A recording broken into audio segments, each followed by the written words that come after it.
So, greetings everybody! This is a new kind of video that I am shooting right now. This is a reaction video to a reaction of some of you guys that go online on YouTube and talk about Mike Portnoy's drum kits. And I'm telling you, man, or gal, you don't know the whole story. Yes, I know it because I'm a huge Mike Portnoy fan since his early days in Dream Theater, up until now, of course.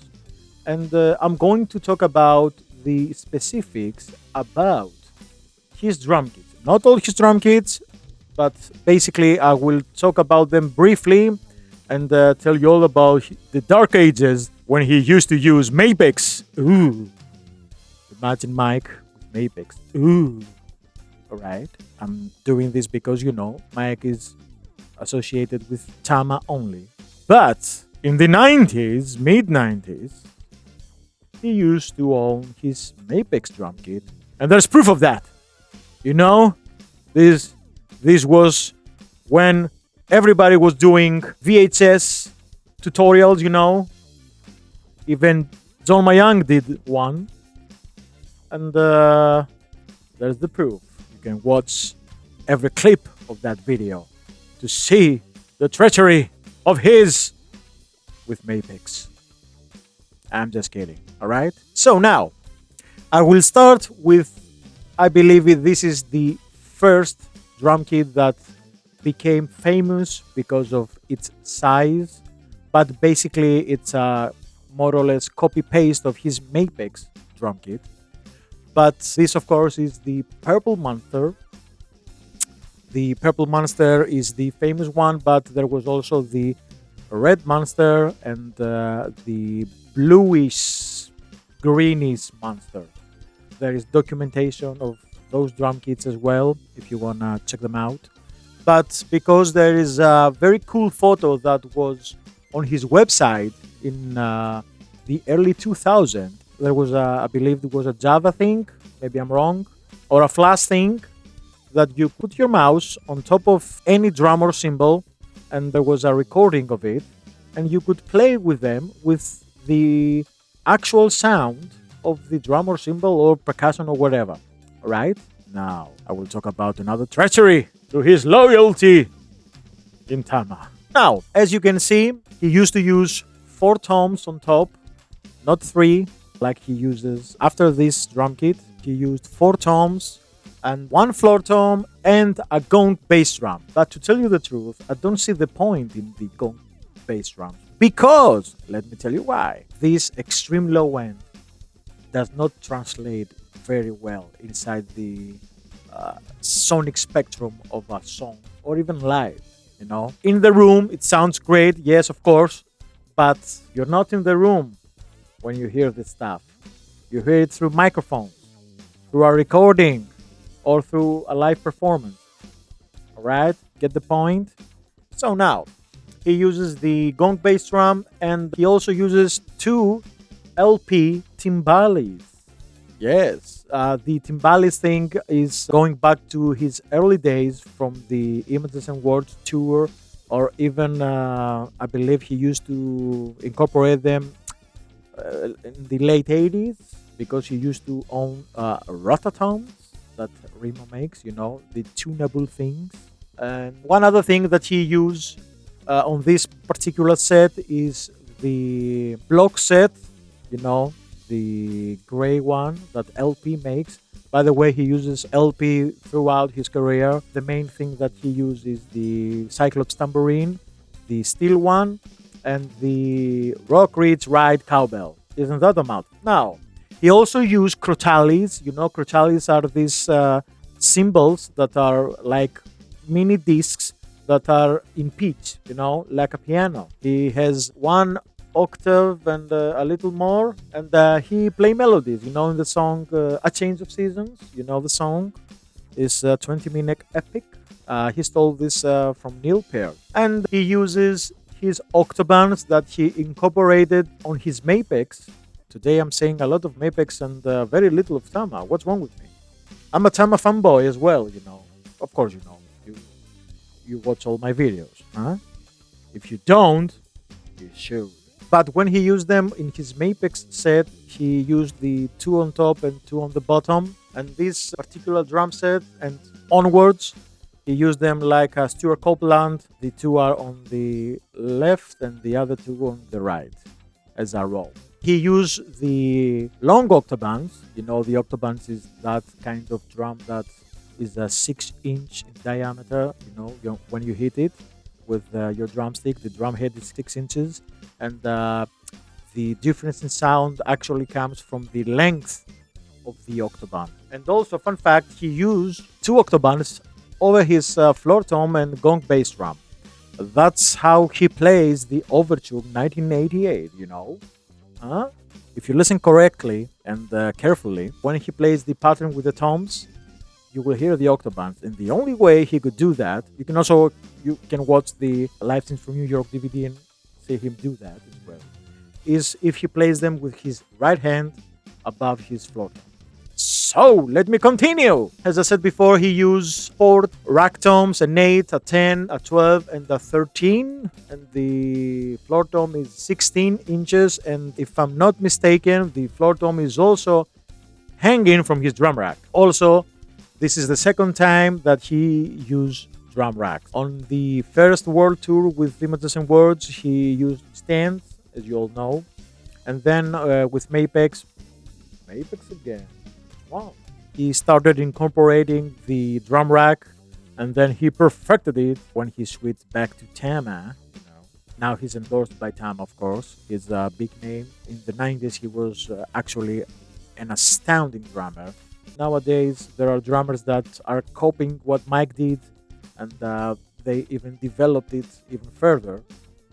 But he started it all, Now, the elephant in the room are his drum pedals and his hi-hat stand.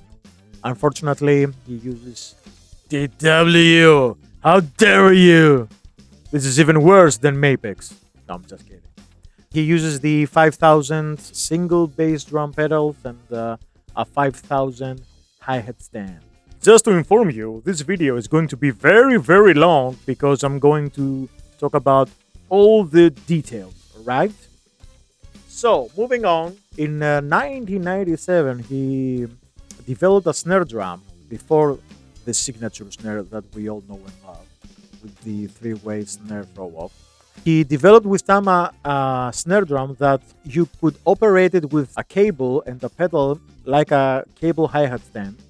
And it actually changes the snare wire pitch underneath the snare drum. But unfortunately, this was very costly to mass produce, and it would be extremely expensive for us consumers to buy. But if you want to check it out in action, there are actually clips on his Liquid Drum Theater DVD. In the end of the DVD that he does his drum solo, the one that he takes his rack tom and goes to the crowd and plays something, and he invites a person from the audience to play with him. There, actually, he utilizes the snare drum. So, here's a tip for you. Go check it out. Of course, I own this DVD, I'm a sucker for DVDs because I'm too old, yeah? Now, moving on. Also, he uses 24-inch bass drums. He changed the 24s to 22s after the Scenes from a Memory tour, and he continued to use the 22s on all of his projects, but the first Winery Dogs record, he used probably a 24 again. Now, moving on, he, of course, endorses Sabian cymbals, but early on he used to use Zildjians. And this is also the time that he developed his signature line, the Max line, the stacks thing, that wasn't very popular at the time. Apart from Terry Bozzio, I believe that no one else cared about stacks at the moment. But let me give you a treat. Paiste is a company that made fine stacks and very original stacks that never sold. I used to own the Triple Rose Mask. This was 3 cymbals in one, but I'm an idiot and I sold it. I'm a sucker for it again if I find it. It was an extremely good stack. Extremely good. Moving on. And also he developed his Max splashes, the 7, 9, and 11 inches. Progressive rock. 7, 9, 11. Get the idea? I know you do. And for drum heads, always Remo. He used pinstripes on all of his toms on top and the clear ambassadors on the bottom. The clear ambassadors is on every drum set, okay? So I'm not going to talk about it ever again. And this was the time that I'm not really sure if the Powerstroke 3 Clear was even on the market, but he used the pinstripe as well on his bass drums with the Danmar Slam Flam, the thing you stick to your bass drum in order for your beater not to destroy the drum head. And of course, he has many, many, many, many symbols. He's a Sabian, Rock Ride, and the usual A, 8, 8, 8, 8X. He doesn't have a specific model that he uses like me, I'm a Paiste 2002 guy. He mixes up his symbols, and of course, he uses all of his signature stuff. And his timbales, he used the stock heads. And as I said before, he used the LP Cyclops tambourine, 2 of them, and Rock Rich Ride cowbell. And also the wind chimes by LP. And everything is connected onto his drum rack. He used a very large double bass thing drum rack. It's pretty convenient.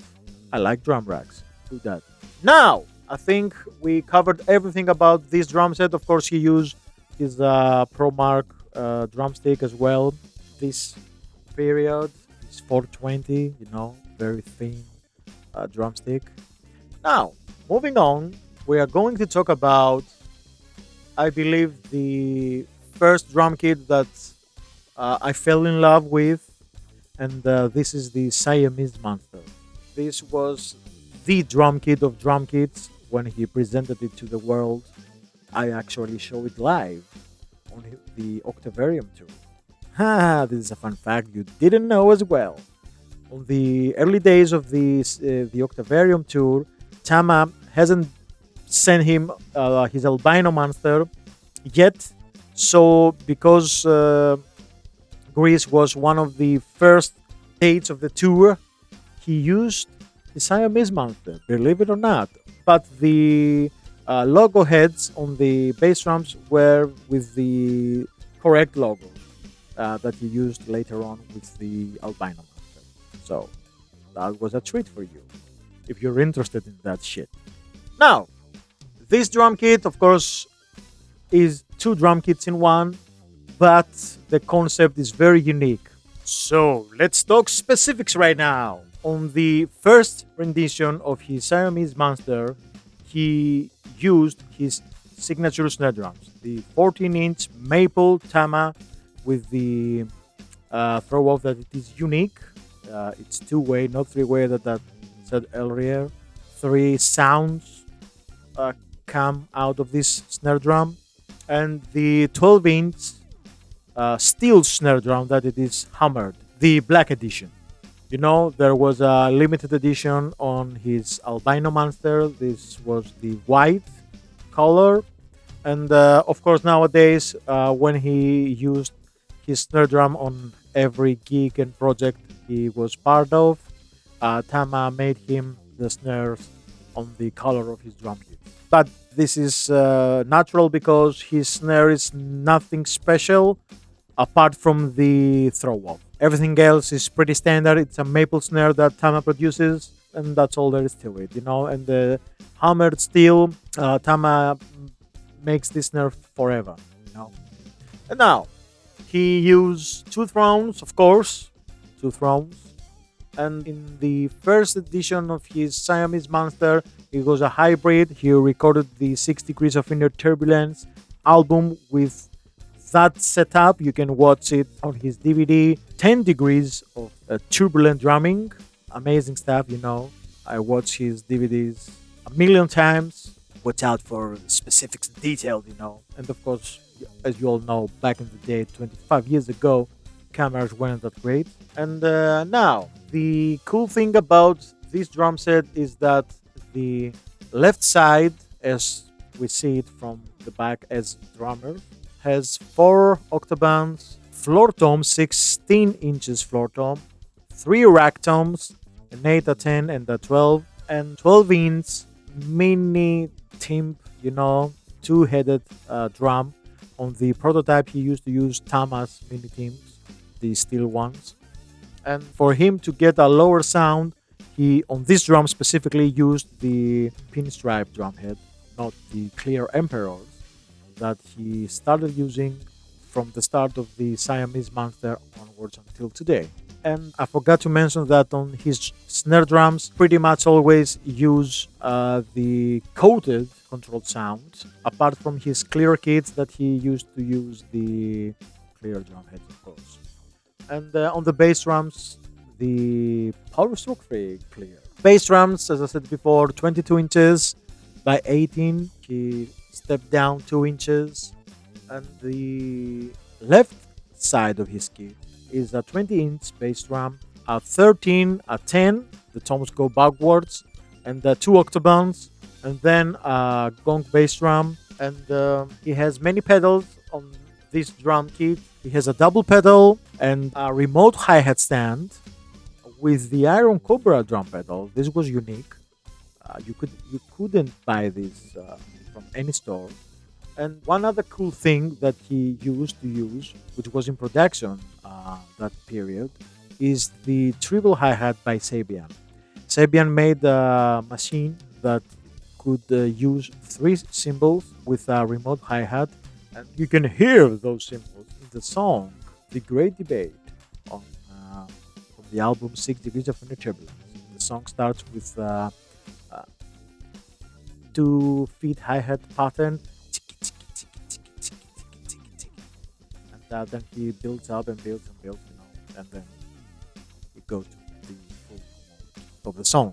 So this is pretty unique, and also he uses his 2 splashes of his max splash, made them a hi-hat, but to be honest with you, I never heard it on any records or anything.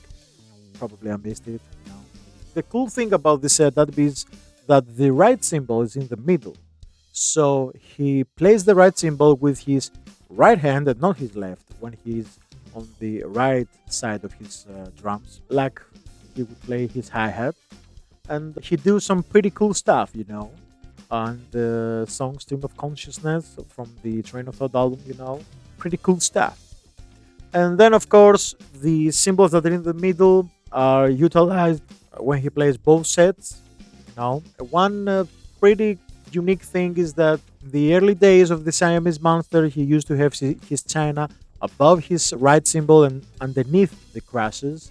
And then on the Albino Monster, he put his china cymbal on top of the crashes. I did the same thing also. For you that don't know, around 2007, I made the Siamese Monster version of drums here in my studio, and also the Albino Monster setup, and many other stuff. You can follow me on the social media, and you can see the pictures of them. Yes, was really proud. Now, moving on. He also uses his drumsticks, ProMark, and the LP wind chimes, the tambourine, and the cowbell, as I said before. Those days he used very often the ProMark Hot Rod drumsticks. And on all the drums, even the octobones, he uses the clear emperors, as I said before. And what else? The drum rack is pretty awesome on this drum kit as well. But, as his tech Eric is rude, not Jose, that was on the DVD that Mike released in 2007, said that this rack had many parts, different parts from the catalog, and his later kits, he changed all the parts to be exactly the same, the cymbal arms to be the same. You can see this nerdy stuff for yourself if you like. And also the other cool thing about this drum kit is that it's black with the Majesty logo on purple on different sizes that are different places on his drums. It's a pretty cool design, if you ask me. And now, of course, Sabian cymbals, crashes, chinas, the rest, flashes, all the good stuff, I told you I won't talk about cymbals very much. And now, the Albino Monster that is next on the list is the drum set that is the left side is exactly the same as the Siamese, and the right side is the John Bonham sizes drum kit: 26 bass, 14 rack, 16 and 18 floors. And this time around, he didn't use his signature 12-inch on this side. He used a 14 by 6.5 metal snare from Tama, and he also made some prototype cymbals with Sabian to match the Paiste 2002 sound. Those thieves. And the other cool thing about the Albino Monster is that it was in white, and the Majesty logos were there as well, but they were in silver sparkle color. There is pretty much a great deal of documentation of this drum set, this time period. He used to make the DVD, of course, many pictures of this drum set. Even Tama made a whole section back in the day on their website. I was speechless when I saw that. I was staring at my monitor for at least 10 minutes thinking, what the hell is this? Of course, I was young.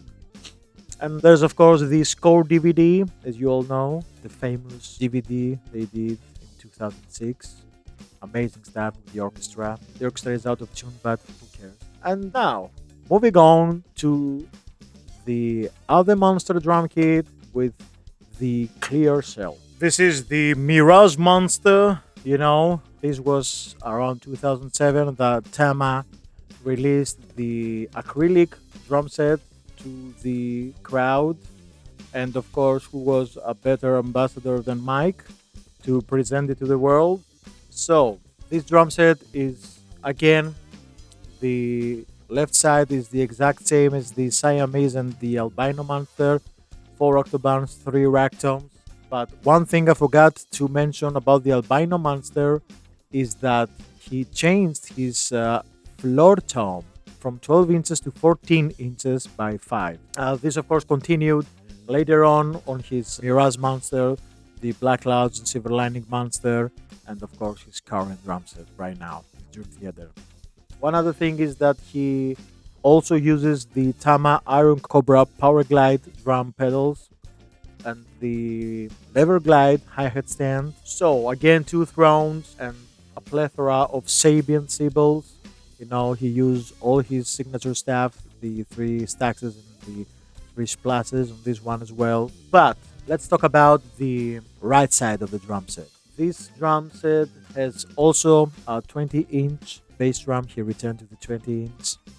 And the unique thing about this drum set is that now, he did that in the Albino. He has a hi-hat stand, a regular hi-hat stand on the right side, not the cable one. He has 2 octobands, a 13-inch concert tom, no bottom head, 2 floor toms, a 14-inch and a 16-inch, and gong bass drum suspended over the floor tom, similar to what he has today. There he has a right cymbal on this setup on his right side.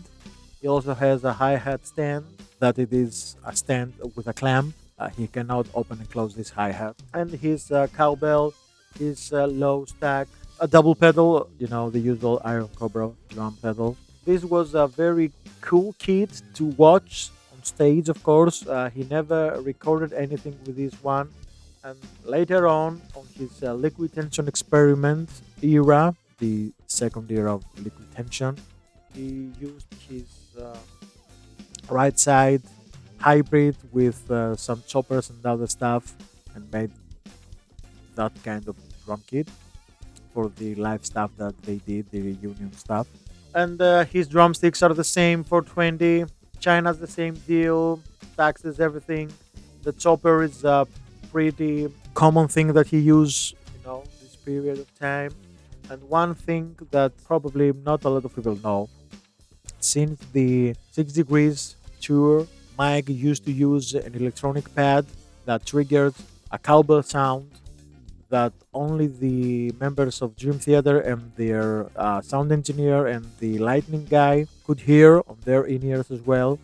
So he counted off songs and whatever. He made some cool stuff. If you watch the Live at Chile DVD from the Octavarium tour, I believe this was the Mike Portnoy mix, what you hear.